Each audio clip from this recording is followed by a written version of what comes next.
Hello, everyone. This is Teo El Ateo. You might know me as the Latino cartoon who is always attacking the Catholic Church due to their tendency to protect child abusers.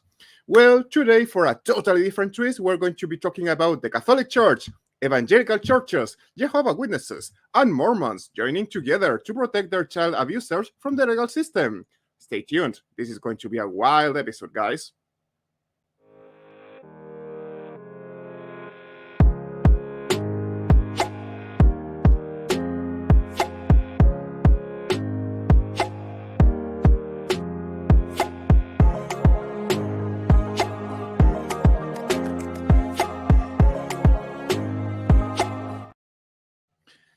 So, as we said, it's going to be interesting. In order to talk about this terrible topic, I have an interesting array of guests in here today.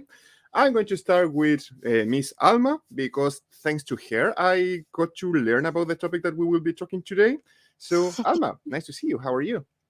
Hi, I'm good. Thank you so much for inviting me to this show. And yeah, I stumbled upon this when I was looking for information regarding the laws that had been blocked successfully by several churches, including the Mormons and Jehovah's Witnesses, just because uh, it seems that they now like each other, I guess.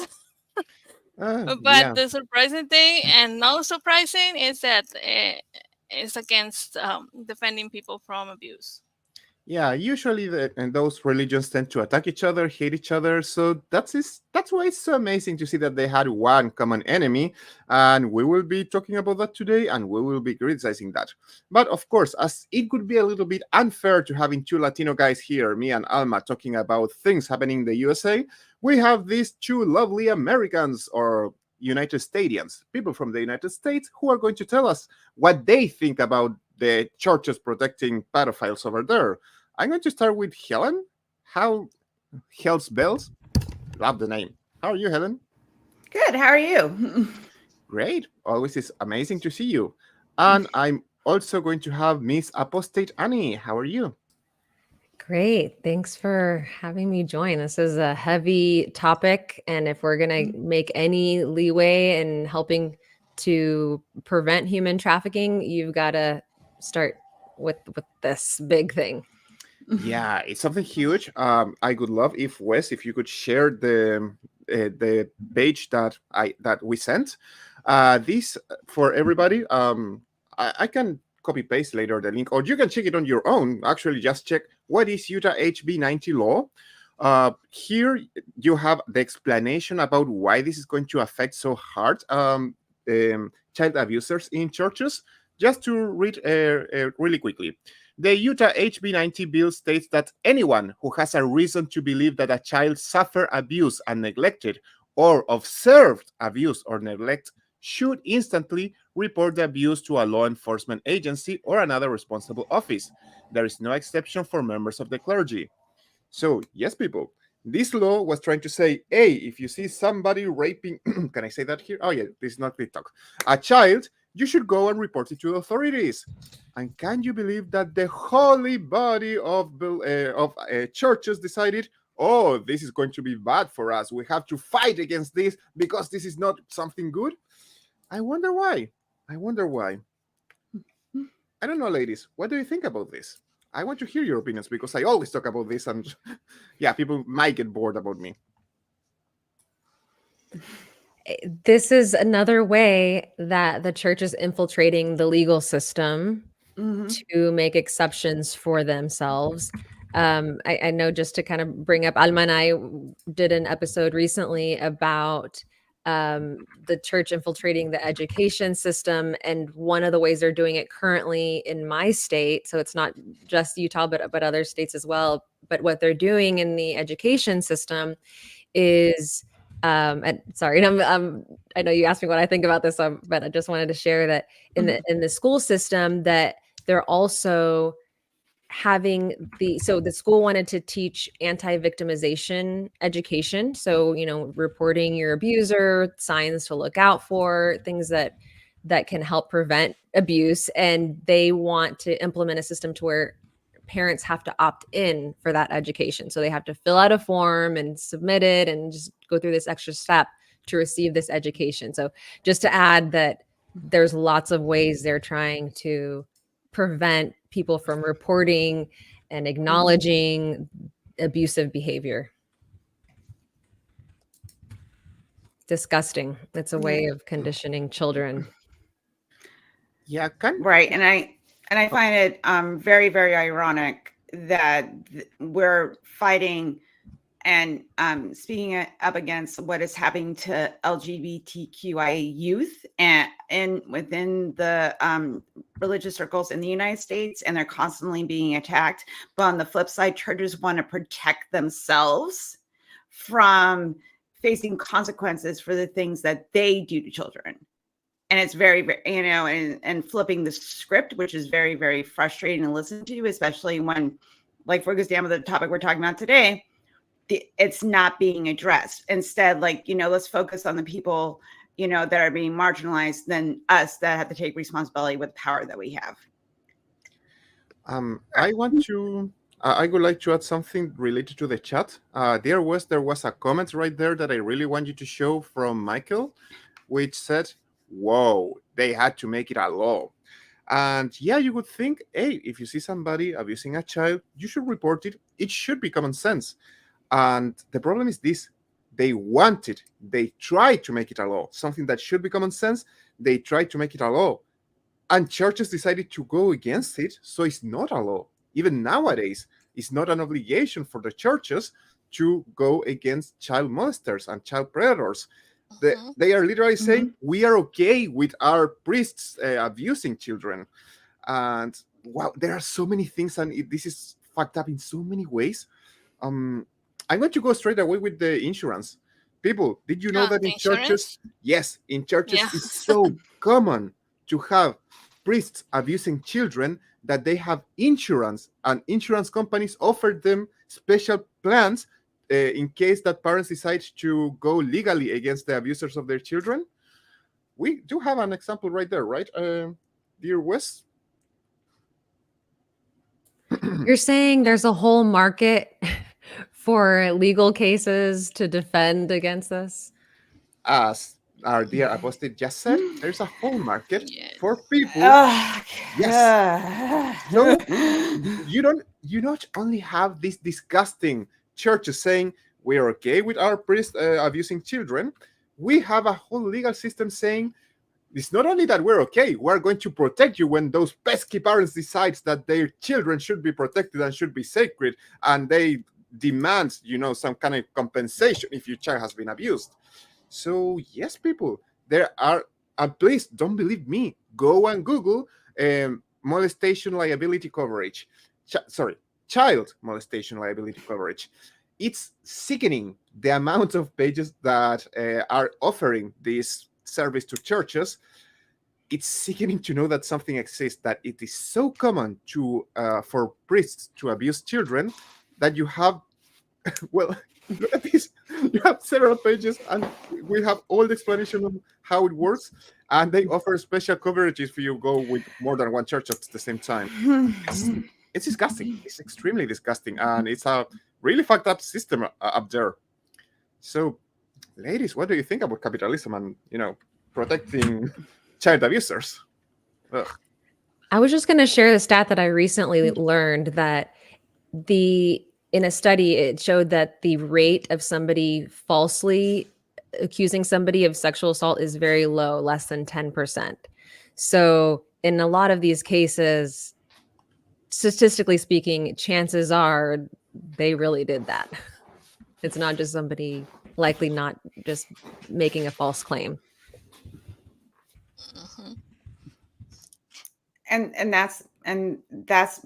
But it's all par for the course, because the way that I'm viewing it, this has always been going on.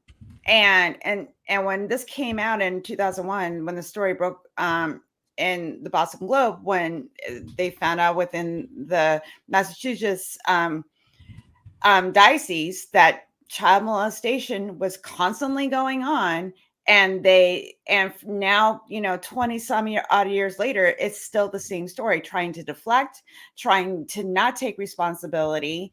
But now that the spotlight is on them, and it continues to be on them on this particular issue, instead of actually addressing the issue and trying to fix it, and now we have to set up legal funds and get lawyers involved so we're protected.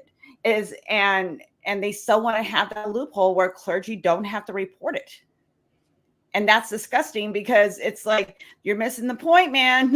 You're missing the point. Like, this should not be happening, especially when you're supposed to be, a place of safety and connection for the community that you preach to care about.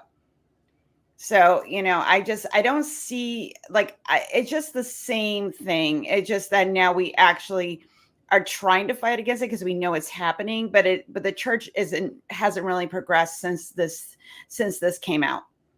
It hasn't not really done the stuff that it needs to do to rectify and change what is happening within the system. I mean, it's not that they are not only not changing, they are getting worse and worse.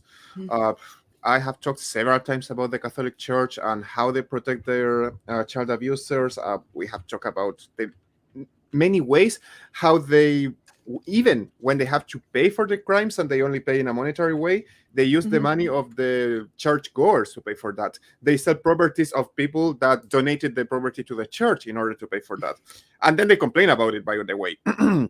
But that's just the Catholic Church. Evangelical churches, they tend to be individual bodies, so they have strong ways to protect themselves. For example, not letting anything bad about the priest. Yeah, it's a priest in the Catholic evangelical churches, right? Pastor. The pastor. Yeah, nothing bad can be said about the pastor. Do you remember, Alma, when we talked about that guy who was angry about two specific women and he was saying that they were witches? And our first reaction was like, yeah. They believe in witches. Was that Greg Locke? Yeah, Greg Locke. Yeah, of course it was Greg Locke. And then we realized he's a piece of work, that man. Anyway, keep going. Oh yeah. No, my point was that later it was like, wait, there are people who still believe in witches, and we know what the Bible says about should happen to witches. So imagine having that pressure after anything that you can say about them. I know that some people don't consider them evangelicals, but the Church of Light. I talk about this guy. Come on, how can I forget the name? That I had a special episode about him. It was La Religión de la Luz del Mundo. Do you remember that? The Light of the World? Yeah. Of the World. Yeah, I think he's still in jail in the U.S.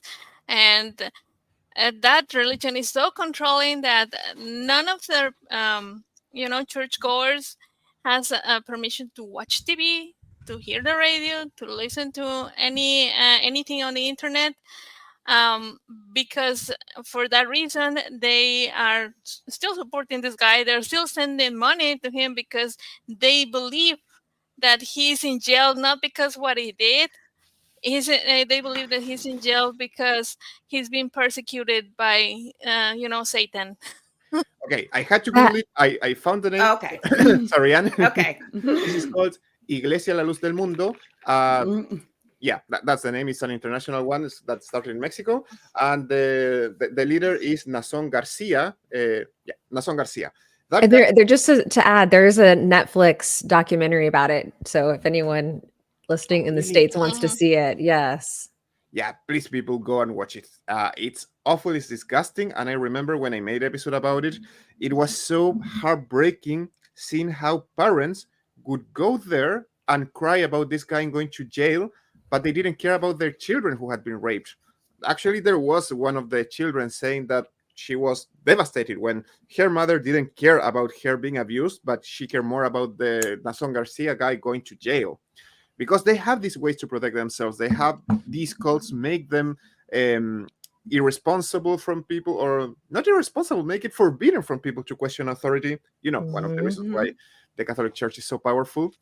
And I'm going to go with the Jehovah's Witnesses. I mean, there was a whole case in Australia where they lost their status because they didn't want to reveal or show the abuses that happen inside. Besides, they only a tiny amount of things that happen inside can be revealed because they use this silly law from the Bible that you need 3 witnesses in order for something to happen. So if a girl is abused, she needs 3 witnesses seeing that in order for the church to do something. As if they would do that in front of witnesses. Exactly. Yeah, and there is also another rule they have that if something is happening to you and you don't scream out for help, there you are consenting. So, Yeah, it's yeah. it's really gross. It's fucking gross. It's really bad. And I like when I've heard stories on documentaries and from people that, had experienced this in the Jehovah's Witnesses, and also too what they do if you are accused, and like imagine you're a 14-year-old girl, you've been molested, and you're also in a cult, and they bring you before the leadership and they question the victim. Yes. They don't put the perpetrator on trial, they put the victim on trial. And so then you're getting the additional trauma of your abuse being used against you. It's so bad. It's so bad. It's really bad. And when I was in the church, you're so conditioned to believe that the church is good, this is good, and everything else outside of that is bad, that you don't question it. And it wasn't until I left the church that I realized, like, I thought they were loving children and, anti-abortion because they really care about the children. But now leaving, it's like, it's only in the situations as it relates to potential members of the church. But when it relates to actually protecting the person and caring for the human, that's where you see the contradiction and the hypocrisy, and that they don't really believe that, because you don't see action and outrage when it's actually about the quality of life. It's only as it pertains to their gains of the situation. Yeah. And examples for the Jehovah's Witness, I have the Book of the Elders. This book is not supposed to be out for anyone to see. It's just for elders. And they're telling them then what to do in cases where they found out about somebody doing this, somebody abusing a kid. And look how extensive the information they get, the elders, the ones that are supposed to run things. And if Wes, can you show it? As you can see, there's like a whole 2 paragraphs for this. In none of these paragraphs it says call the police. Just said, if they want to report it, yes, it's okay. Don't say no to report it. Do you want me to read it out loud, or were you going to read it? Yes, if you want to read it from the 18. Sure. You should immediately call the branch office. Report it to them. Yeah. For direction if you learn of an accusation of child abuse, regardless of the age of the victim, now or at the time of the alleged abuse, even if it occurred before the alleged perpetrator's baptism. What does the baptism have to do with anything? The branch office will then give direction based on the circumstances involved in each situation. I wonder what direction they would give you. And I think we saw when it did come out that they were sitting on like thousands of cases and not actually doing anything about it. They may move the leader to another church, but that was the extent that a lot of these cases had. So even though they say here they never suggest to in any time they should not report to the police, they said, it's a personal decision, and so just like you don't mess with it, right? And as you can see, there is an appendix here where it says, see October 1st, letter to the elders regarding child abuse. I do have that letter too, because I have to look for it. And let me see where it is. There it is.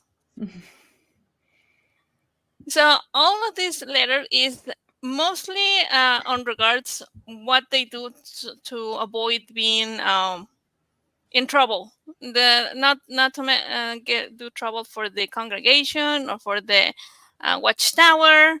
And if you can see here on the italic letter, it says no one should keep the original copies on any letters.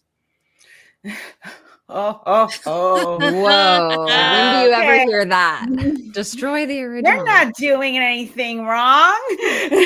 Ugh. Yeah. Ugh.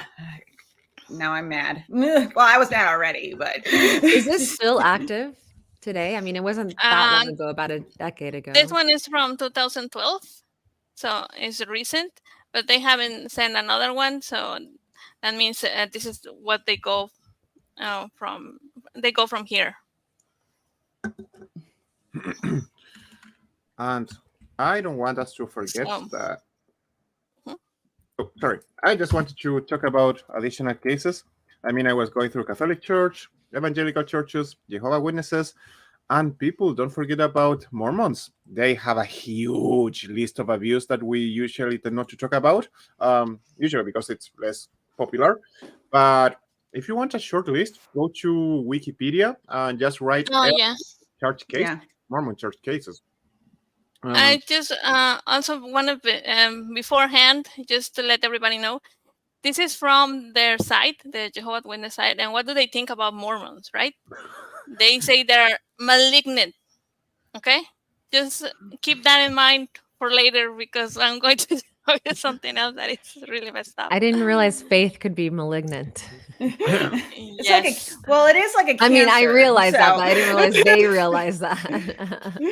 I mean, it's like, oh yeah, we do kill our children by refusing to giving them basic medical care, but they say that Jesus came to the USA. Can you believe that? Oh, awful, guys.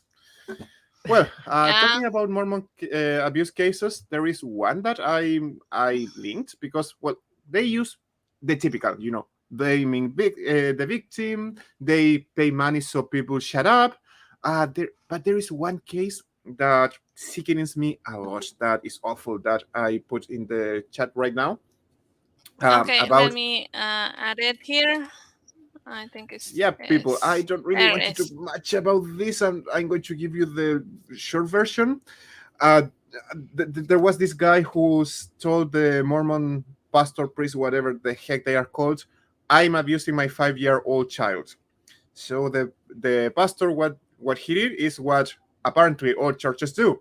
Oh yeah, don't worry, don't tell anything to the police, don't tell this to anybody, and I am protected by the clergy something, I don't remember, it's a clergy abuse, because they have these special privileges. So he kept supporting this guy who kept abusing this child from ages 5 until she was an adult and was able to run away. Obviously, he did the same with her little sister. I don't want to even think when the thing started with her. And this guy was even known online because he would record himself abusing the daughter and then post it online. And this guy knew all the time. And his answer was, no, I am protected by the clergy. Let me check because I need that. What makes to me in my mind, I mean, obviously this is disgusting all by itself, but when you also know the way that Mormons harass or abuse, like for example, somebody who's gay, and it's like you're that vigilant and that worried about just somebody being gay around you, but you're not worried about somebody sexually abusing a child. It's just such a Oh, irony. Somebody think about the children. Oh, you mean stop the pastor from raping them? No. No. Children kissing each other, I mean. By the way, clergy penitent privilege. That's the silly law that allow priests, to witness and know about others raping children and not doing anything about it. Yeah, one of the many reasons why I find it disgusting. The religion. And this article in here mentions how there are already 32 states, including Utah, when they are exempt. What? Yep. That is shocking. Just keeps getting better and better. Yeah. And this is why they were saying we oppose the law HB 90, and I was reading this article, I saw something that it caught my attention to, because one of the things that it says regarding this is the Jehovah's Witness joined into the fight with the Catholics and Mormons, even though they say the faith is malignant. Yeah, that's what they can agree upon, protecting their clergymen. Yeah. Exactly. And also this article has this map that I wanted to show it to you guys. This map is a map where it shows how many laws have been defeated trying to close that loophole and when. Oh. Okay. See, Oregon, Idaho, 3, Montana, North Dakota, Minnesota, Arkansas, 4, Missouri, 2, Illinois, 1, 6 in Kentucky, Alabama, 1, Georgia, South Carolina, Virginia, Maryland, Delaware, Massachusetts, Vermont, Maine. So as you can see, there has been attempts to close that loophole everywhere, and it has not been successful. What I think about too is the psychology behind this, because anytime somebody, first of all, in any situation in a position of power is putting you in a position to, keep something quiet or let something go or violate you, that's always a very dangerous situation where you can easily be taken advantage of.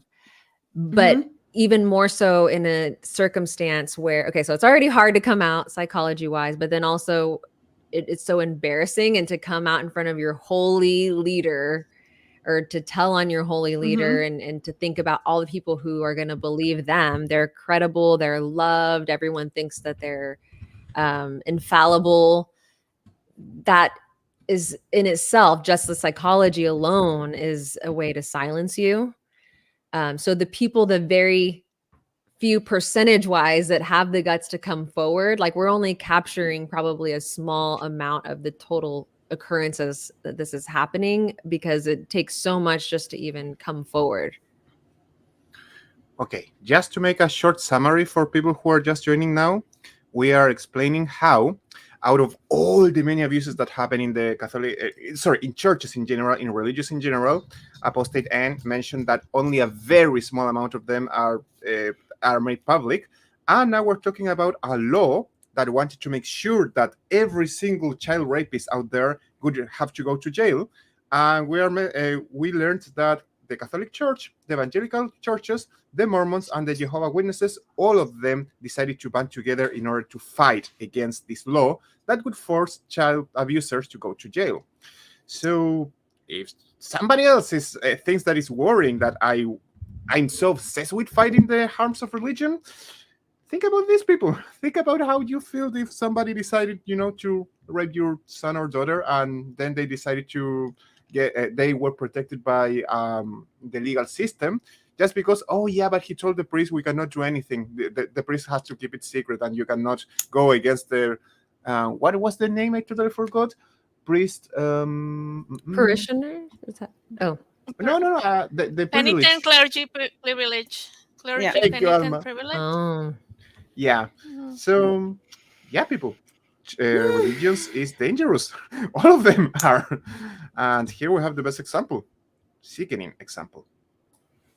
I also think about, what was that movie that came out that was about human trafficking, but they painted it that it was like foreigners in another country coming over, and it's like there's so much more happening locally. Of course, it happens with outside of the church, but so much is happening within the church that's not being focused on enough. And I think especially with social media and TikTok, I'm certainly hearing a lot more incidents of people reporting sexual abuse, but it's not necessarily going to a policeman. They're just kind of sharing their stories.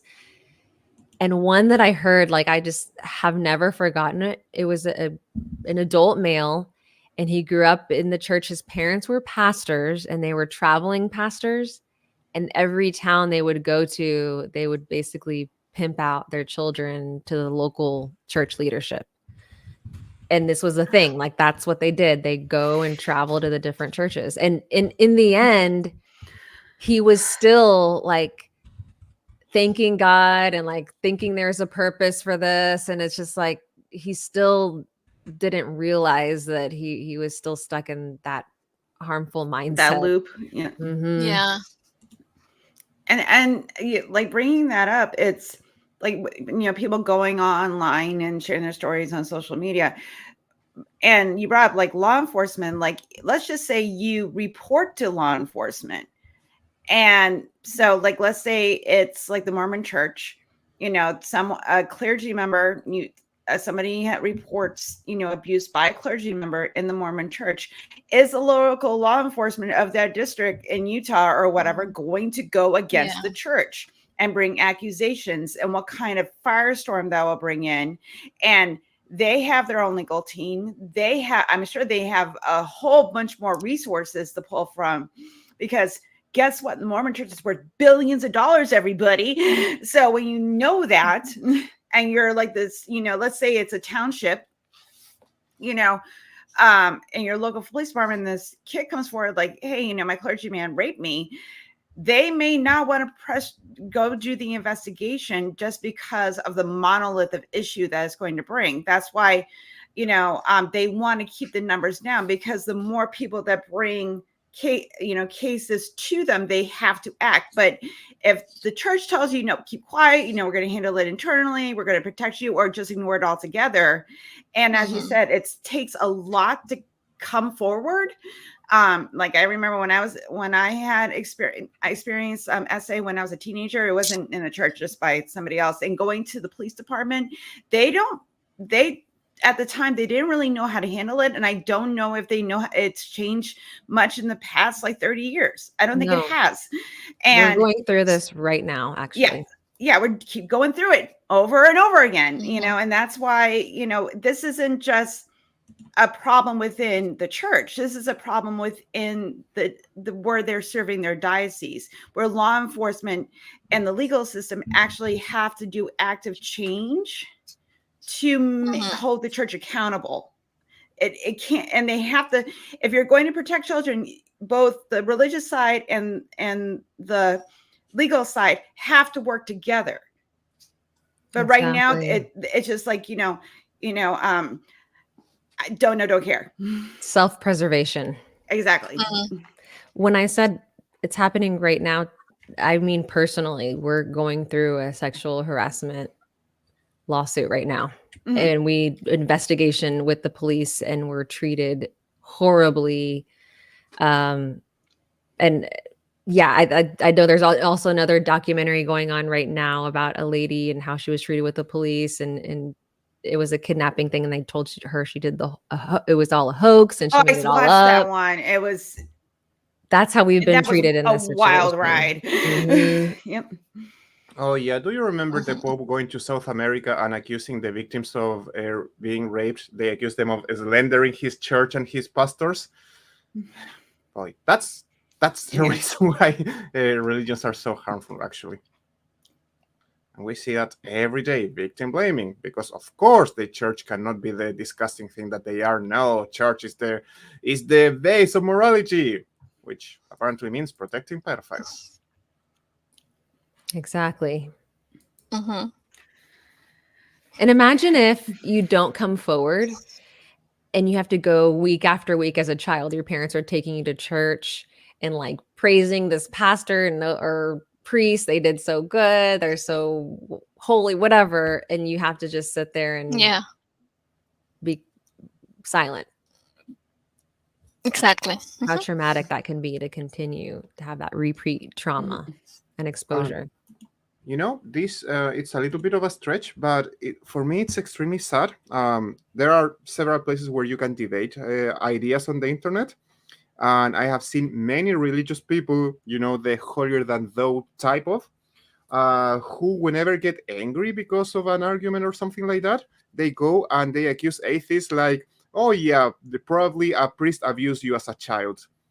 And for me, it's shocking that they use that first as an attack, like, oh yeah, the only reason why you could be against their church is if you were abused by them.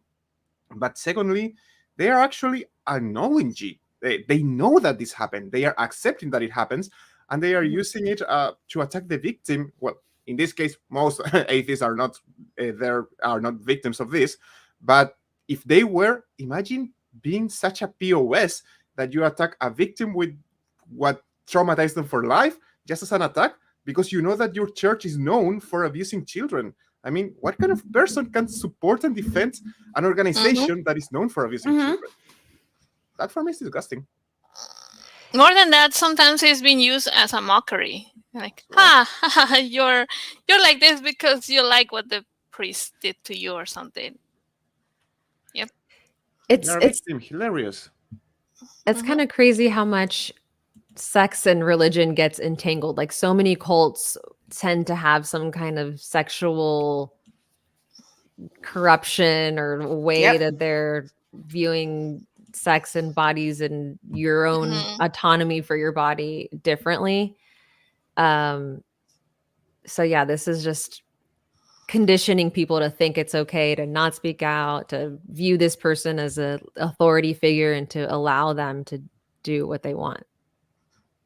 Yeah, and it's striking that is very they're very hypocritical in this, because the people who preach the purity culture, they were like, oh no, you should wait until you're married, but then something like this happens, and somehow is the child who enticed them, or is the women because she was using a short skirt or anything but accept the responsibility that they have authority over people, and they use that to abuse their power, and in some cases to cover up their friends or whoever they think is convenient for them to cover.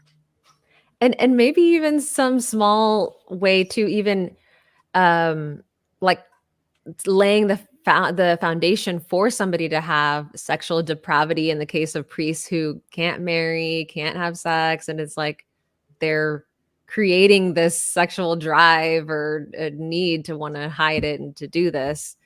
So yeah, that's also a small piece of the problem. And to think that all of that is because of money. Sadly, they cannot get married, so the church doesn't lose its money, and it doesn't go to children of priests, and everything it's left for really? I didn't realize that. Yeah, that's the real reason why the Catholic Church won't let the priest marry, because evangelical people, they let them get married. The Jehovah's Witnesses, they have no problem with marriages. It's the Catholic Church which wants their priest to be single so they don't have any children. And, when the priest dies, everything that belongs to the priest goes back to the church. That's how they became so rich. Yeah, and it wasn't always this way. Like, I can't remember. I think it changed in the 16th century. I looked this but in the during the medieval times and that. I can't remember what year it was. I'll have to look it up. But priests were originally able to get married and have sexual relationships. It was a thing you could do and have children, and it changed because of politics. It wasn't like God said, hey, guess what? You can't fuck anymore. It was basically like the clergy members that told, the leaders of the church, if you're going to be a priest, you have to be celibate. So, and I think, as you were saying, Anne, about how if you're not taught sexuality in a healthy way, how to, balance it, learn, what consent is, and also what's appropriate depending on what age you are and how that develops into an adulthood with sex and sexuality and gender, you're going to have a lot of bad ideas floating around your head, because like if you're taught that this natural drive that we have is bad, but and then you'll hear people, like I've heard these stories from people when we talk about purity culture, recovering from religion, that you become obsessive about it because you're in this place of this is dirty, this is wrong, but also I want it really, really bad. And if you don't have a way to find a psychologically healthy way to deal with it, it is going to come out in ways that are going to now see other human beings, especially ones you're attracted to, as an object rather than a person with their own sexual desires and their own thoughts and their own feelings. And if you take that and give to somebody with power, and you learn that you have control over other people, then that creates a recipe where you're going to abuse people to satisfy that desire that you're having all these fucked up thoughts about. Yeah, actually, somebody in the messages said that these child predators love the situations with power, situations where they have power, because they can do this without any of those pesky consequences. Native Atheist, thank you so much, sir. You are amazing. I love seeing you here. I love seeing you at Nuestra Experiencia Tea as well. You are one of my favorite people, sir. So thank you for helping us, helping spread the word, sir. Thank you so much. So yeah, these people love being in power, because when you are in charge, especially in religious institutions where they are taught never to question authority, they can do this type of things and, then say, no, it was the Lord. I remember one call from that I heard on the Atheist Experience of a guy who was he recognized that he had these attractions toward children, and for him this was the call of God, because he rationalized that if he was constantly thinking about having sex with children, and of course he was a person who was not supposed to do that, that was God's way of telling him, yeah, you cannot have sex, so you have to become a priest.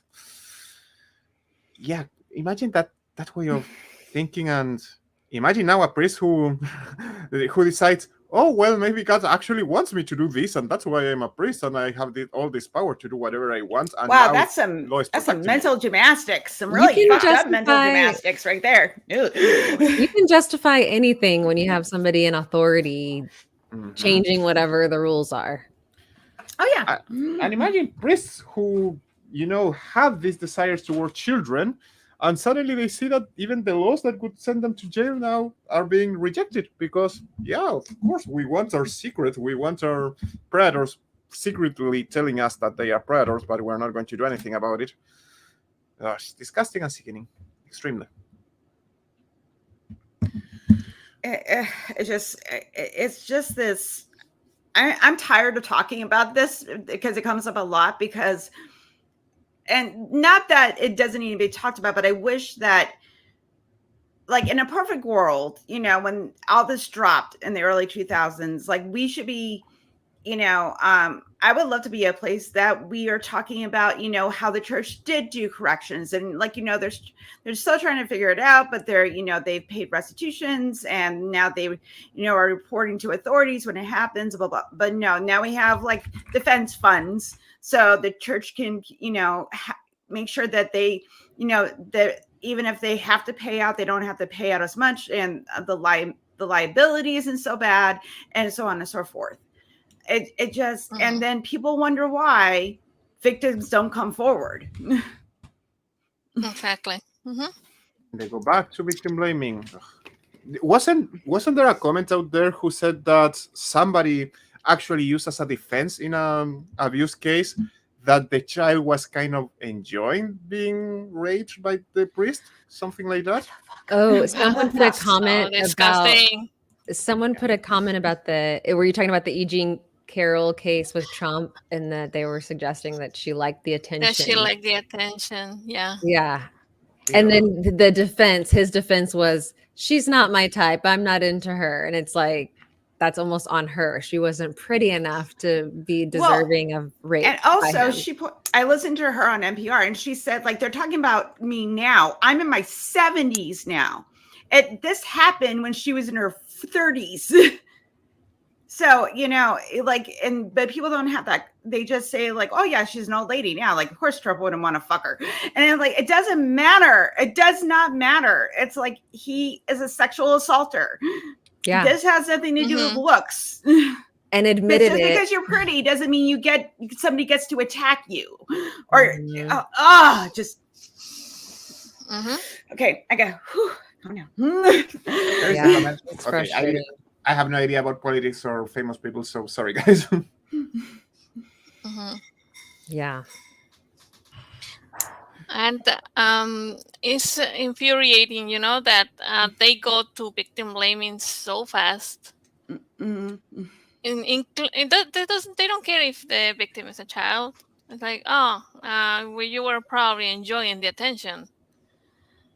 And in some cases, I have heard things like, oh well, but the women develop so fast that even they might be 14, but they act like 18, and that's their defense.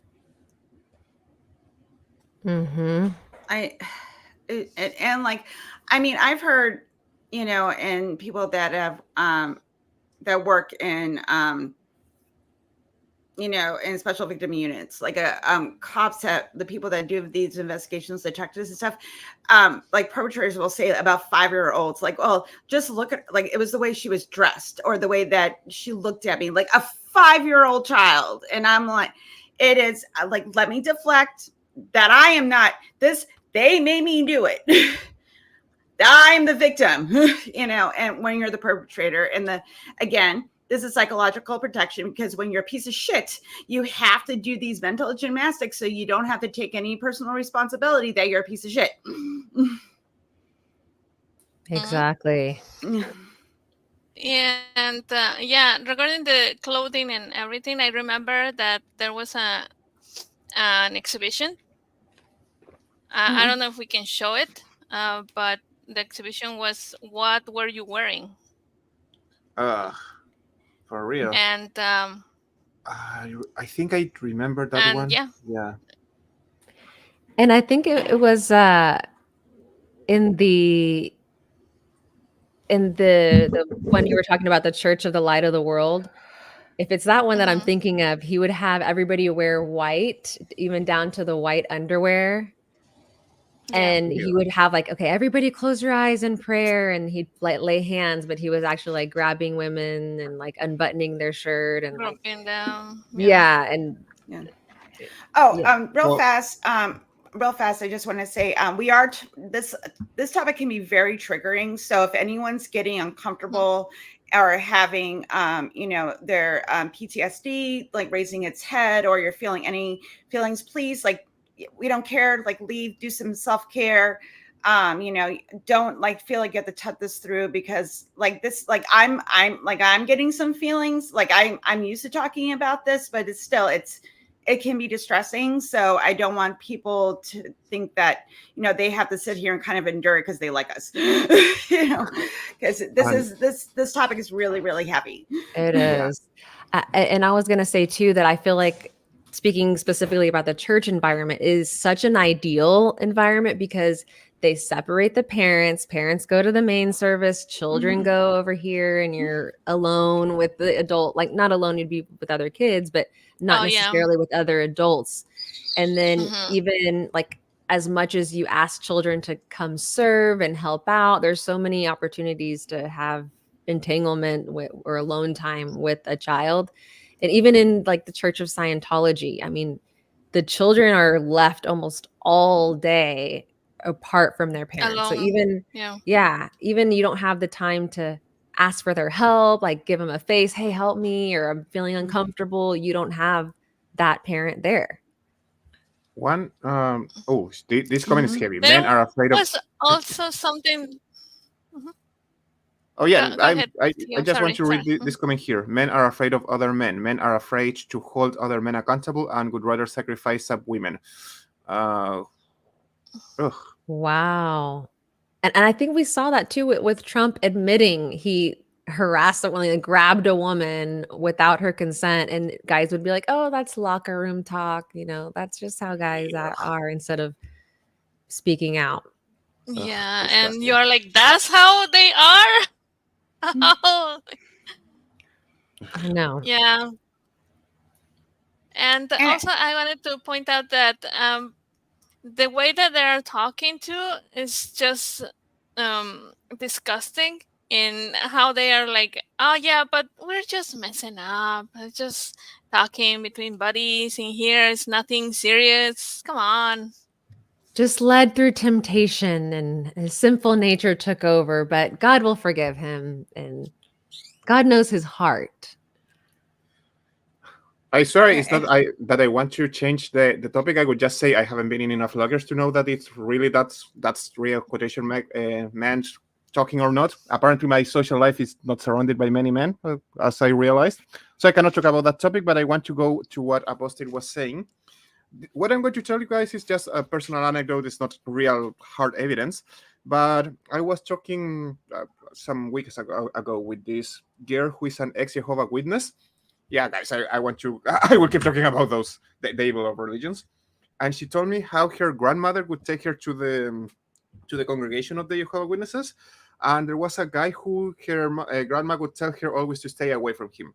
And she says how one day he was taking her to the toilet, to the bathroom, toilet, and something happened, and her grandmother appeared, and the guy just ran away.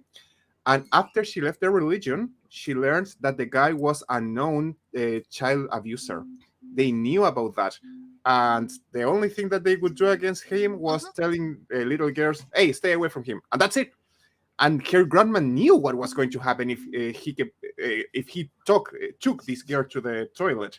But yeah, she never realized until she was an adult and she left their religion. So yeah, and that is part of the policies in there, because in the book of the elder, it says that if you know about somebody that has been accused or has been convicted of something like that, the elders of their their zone, they're just going to send a letter to the other elders, so the elders know, but nobody else in the congregation will know, just them.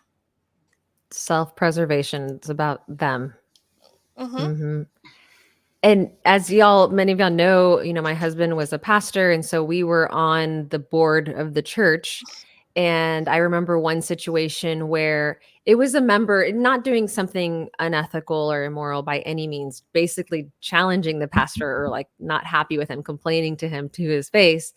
And so this pastor brought the board together, and they were discussing whether to remove this member from the church, like kick him out of church, essentially. Mm-hmm. But, behind closed doors, they were discussing, well, his wife volunteers so much, they give so much money to the church, they help out in the children's section. So it was like, that's not even a moral issue, but just the fact that they take into account and they have to deal with the conflict of interest of, first of all, kicking out a volunteer, they're not paying this person. Mm-hmm. That's always Mm-hmm. hard.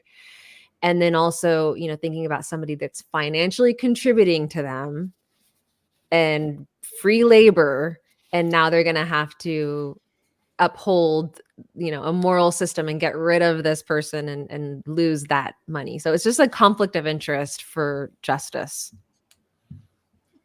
now I want to talk about some issue. Sorry, that I remember some issue that you could call it sexist or whatever. Many times when victims get attacked, and I will need Wes to show again what Alma was showing us. When women get attacked, they try to blame the victim. And the reason why Alma was showing this page is because many times they say, oh yeah, but she was wearing like can I use certain words in here? Like a skunk, like a slut, like whatever. She was provoking men. How does she dare to wear those clothes? And people, usually the clothes that they wear are Wes, the page. Wes, the page. What Alma was showing before. Thank you. Alma? Alma, the page. I'm sorry. Just I think I removed it. We're professionals, okay? We know what we're doing, people. I'm sorry. We're professionals here. Very professional. Just one moment. It's just that I closed the page. Okay, It's live. while Alma, yeah, this is Yeah. live people. While Alma keeps Just one looking for second. it, I have it here. awesome. You are the best, Alma. Yeah, it's because got it. women are not, walking temptations for men. These are the type of clothes that they wear when they get attacked, and it's not because they want it, because they provoke men, because they like the attention, or any of that BS that people tend to say about the victims. Whenever we have an abuser, and one thing, this I think this is only about women, but this happens to women and men as well. There are female. Yesterday I was reading about a female teacher who had intercourse with her student who was an underage boy. It happens in both sides, and it's not because children are trying to feel adult and seductive, and these are the consequences of their actions. This happens because there are sick people who are taking advantage of children. I mean, if you want to talk about, okay, teenagers and their behaviors, okay, that's a conversation for another topic, and we could speak hours about that, but we're talking about children. You can tell me, oh yeah, but this 17-year-old girl is almost an adult and she is more mature than everybody else, and 1 year later she will be an adult. You can try to have that conversation in another episode if you want, maybe, but we're not talking about those type of people. We're talking about 5-year-old children, 5-year-old children, be female or male. And we're talking about people who abuse 5-year-old children. Don't ever dare to say that they are mature enough to know what they are doing. And yeah, they get abused not because they dress in a certain way, not because they are trying to seduce men, or once again, women can do that as well. It's because they are victim of extremely sick people, and religions give to extremely sick people power over these victims. They don't get questions because they are authority figures. They get protected by law, and whenever laws try to stop this protection, the churches decide, oh no, we like the privilege, we like our religious privilege, so we're not going to let you tell us that we have to go and send our pedophiles to jail, because we like protecting them apparently. So that's why these type of pages that Alma is showing are so important. As you see, that little dress is not from, oh yeah, she's a teenager, she's almost an adult, she knows what she's doing. Those clothes are children clothes. So think about that, people. Think So about, sad. yeah. Yeah, it always makes me extremely angry and sick when people try to blame the victim and defend the monsters that abuse them. And we see this happening to a lot of boys too, not just girls, and that can be also so traumatizing and embarrassing for a boy. Well, and there's a narrative that, like, men can't be raped, that is still, perpetuated in culture. And I think that also leads into when, teenage and junior high school age boys are sexually, taken advantage of, authority figures like teachers and coaches, and that, and then the narrative is flipped, like, oh well, he's not going to be as traumatized as like this happening to a girl, and which is very sexist, because just and keep in mind, like, people have this idea of as sexual assault and rape as like this horrible thing, but if you're groomed, it can feel physically good, but emotionally and mentally it can be traumatizing, because it's a person that's in authority that is taking advantage of you and your person owning your body, and that also gets twisted about, again, how your sexuality, and it's supposed to be a gradual process through childhood, and then you move into puberty, and then young adolescence, and then to adulthood, and it's supposed to be a process that you learn along the way. But when you have someone in authority take advantage of you, and you don't, and they groom you and they drink, because you're now dealing with, well, at the time I thought that they cared about me and they loved me, and this is how they were expressing their love to me. And then you get older and you realize that, oh my God, I was taken advantage of, and you have all these, twisted thoughts that you have to unglue and spend years in therapy and work that shit out. And this is why this is so complicated, because people just say, like, why didn't you just go? Why didn't you just report it? Even asking like a 7-year-old to do that. And it's like, because the way perpetrators treat their victims. Mm-hmm.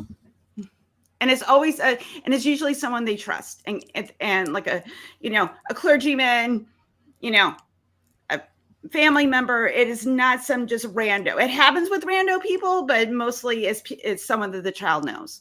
Mm-hmm. I was going to say feelings about this. Yeah, I think there's also grooming and conditioning that happens even just with the church culture. You hug and kiss, even strangers. They're like, turn to your neighbor. And like, I don't know, in Latino culture, we hug and kiss perfect strangers. And then just the kids laying hands on somebody, praying, like it's perfectly normal for you to have strangers touching on you and praying for you. Yeah, or sharing even personal information with you. That's perfectly grooming for some kind of blackmail, or like, hey, if you share this secret, I'll share your secret. Like, it's just a prime environment for that. I also think that most of the culture in some churches is very dangerous because they have these retirements. I remember when I was a kid, and I never went to one of those, but I heard about they have like a juvenile pastor or somebody who was in charge of the juvenile court, and they will take teenagers to a camping site with no parents, nothing, just them and the kids, and nobody knew what will happen. And that was just like a spiritual retirement for teenagers. I don't know. I never thought about that at that time. I never thought about it as being something wrong. But now, in the light of everything that we have seen, that is very, very wrong. Like, you are letting your kids go with somebody that you don't even know. And you're like, oh, they're a church person. They're of the church. It's just like, if it's family, like you're that comfortable and trusting. They must be good. They're going to the church. Yeah, one thing I am thankful about my parents is that when I was growing up, my parents didn't let me like go on retreats with like the church youth group or anything like that. They were like, that's weird. Like they just thought it was strange. And then come to find out later that my CCD teacher, when the sexual molestation stuff came out, committed suicide. So yeah. So still wasn't accountable. No. And this is the thing about like this conversation, is that if we're not holding people accountable, it allows this to keep happening. Like if states are not trying to close that loophole where sexual assault and abuse is happening in the church, and people are not mandated reporters, it's just going to keep happening over and over again. You can listen, motherfuckers. I don't care if you like keep your tax-free status, but we're talking about people. We're talking about children, victims. It should be about them, not protecting your ass and your religious privilege under the law. That's fucking bullshit. Bullshit. I think that this episode is hitting us very hard. I mean, well, this is the reason why I do what I do. I see this harm around. Yeah, people. I'm a privileged guy. I'm a privileged white straight guy. Religion cannot touch me. It can only help me. But I see all the harm that's around me. I see the evil ways how it makes life hell for people. It takes women's rights away. It protects children abusers. Today we're heavily talking about that specific part. And whenever I see that, I get sick. And I think that we should talk against this. We should talk about all the ways that the things around us that we all tend to think, oh, they are so good. They spread the word of God and they want to help people. No, they don't want to help people. They steal from poor people. They stop laws from being passed that are going to take their special privileges away. They stop. Right now, we're talking about how they stop laws that would put child abusers behind jails, behind bars. And for me, that's sickening and disgusting. And I think that is necessary for us to fight against the harms of these institutions and tell people about the evil things that they do. So they can think twice about doing stuff like what Alma said. Hey, are you sure that you want to let that your teenage child go to a place where there will be only teenagers and one guy who actually supports pedophiles, who is part of an institution that protects pedophiles? Is that what you want for your child? So I think that it's important what we do. Those are my final thoughts for this episode, guys. I don't know about you. I'm a little discouraged in the sense that if we don't have the laws supporting people and the law enforcement, then it's perpetuating the problem of people not reporting it, not coming forward. It'll continue to happen until there are legal financial repercussions.